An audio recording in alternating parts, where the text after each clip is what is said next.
네, 오늘은 5학년 2학기 사회 1단원 옛사람들의 삶과 문화에서 독창적 문화를 발전시킨 고려에 대해서 배워보도록 하겠습니다. 고려의 건국에 대해서 본격적으로 알아보기 전에 신라 말의 상황에 대해서 얘기해 보도록 하겠습니다. 신라 말에는 왕위 다툼으로 인해 정치 상황이 혼란했습니다. 그리고 이에 따라 새로운 정치 세력인 호족이 등장하였습니다. 호족은 지방에 큰 토지를 가지고 있는 사람으로 권력이나 무력, 그리고 문화적 능력을 모두 갖추고 있었던 사람입니다. 이들은 신라의 통치에서 벗어나서 각각의 지역을 독자적으로 다스리고자 하였습니다. 이렇게 등장한 여러 호족들 중에서 세력이 커진 견훤과 궁예가 나라를 건국하였습니다. 900년 견훤은 완산주에 후백제를 세웠습니다.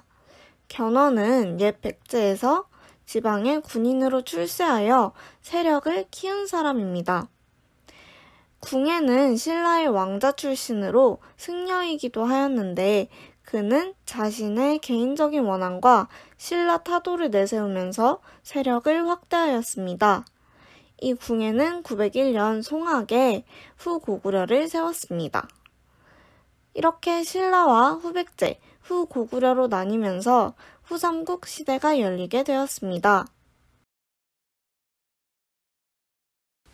송악, 즉 개성의 호족이었던 왕건은 해상활동을 통해 부를 축적해왔습니다.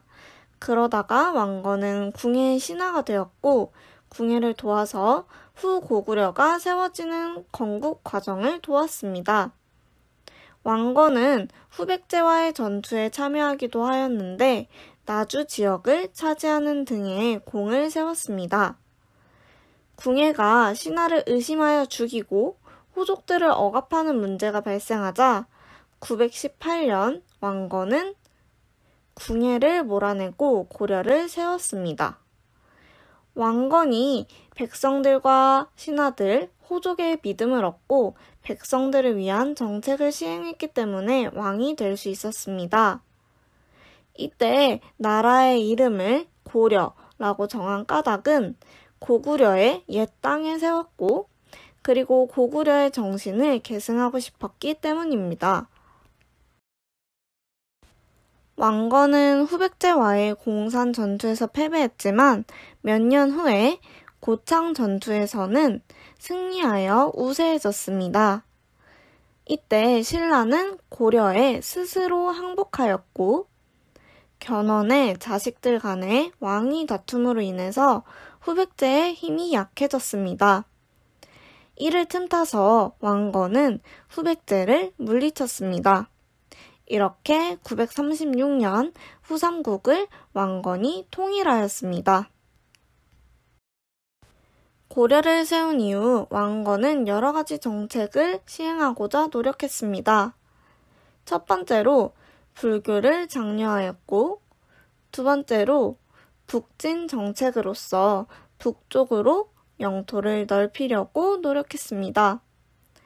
민생 안정을 위해서도 노력했는데 가난한 사람들이 굶주리지 않도록 흑창이라는 기관을 설립하여 백성들에게 곡식을 나누어 주기도 하면서 도우려고 노력했습니다.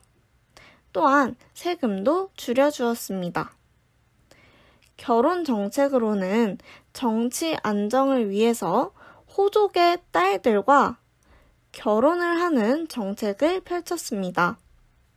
이는 호족을 자신의 편으로 만들면서도 견제할 수 있는 좋은 방법이었기 때문인데 왕건은 호족의 딸들과 결혼을 많이 하여서 29명의 부인이 있었으며 25명의 아들과 9명의 딸을 낳게 되었다고 합니다. 하지만 왕건이 죽은 이후에 왕건의 자식들이 왕위 다툼을 하게 되었고 이로 인해서 나라가 혼란스러운 시기를 맞이하게 되었다는 문제점도 있습니다. 마지막으로 유민을 포용하기 위해서 발해 멸망 이후에 발해 유민들을 고려로 받아주기도 하였습니다. 이번에는 거란이 고려에 침입했던 사건에 대해서 알아보겠습니다. 거란의 소순영은 50만 대군을 이끌고 고려를 공격했습니다. 우리는 이를 거란의 1차 침입이라고 말합니다. 이때 고려의 반응은 두 가지로 나뉘었는데 미리 항복하거나 일부 땅을 주자라는 싸우지 말자라는 의견과 싸워보고 의논해도 충분하다 혹은 식량이 충분하면 성을 지킬 수 있다라는 싸우자는 의견으로 나뉘어졌습니다.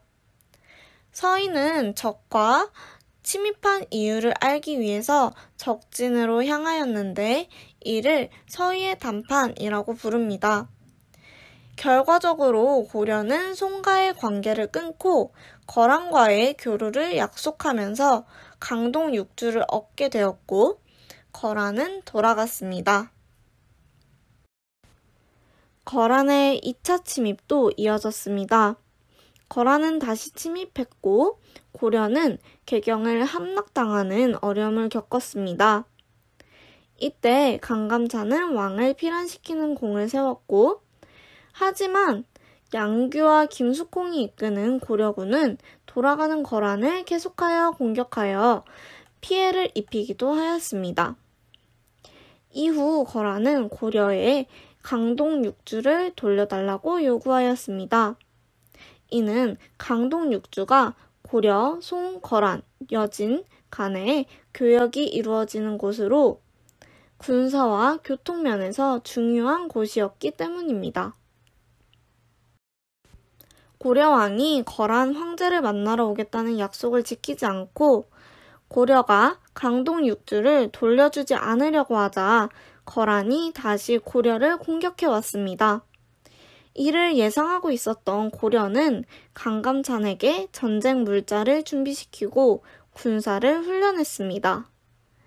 거란은 전투에 계속해서 패배하였음에도 불구하고 개경으로 향하였는데 고려는 사람들과 식량, 물자를 성 안으로 들어오게 하였고 성 밖에 남기지 않았습니다. 이때 돌아가던 거란군과 강감찬이 이끄는 고려군이 귀주에서 싸웠던 전투를 귀주대첩이라고 하고 이 전투에서 고려군은 승리하였습니다. 이를 우리는 거란의 3차 침입이라고 합니다.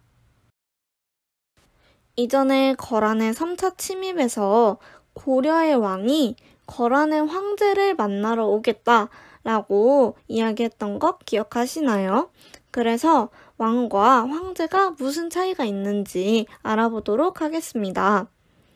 황제는 하늘과 연결이 되어 있다는 높은 권위를 가지는데 왜냐하면 황제가 하늘의 제사를 지닐 수 있는 존재이기 때문입니다. 왕은 황제보다는 권위가 낮은 호칭입니다.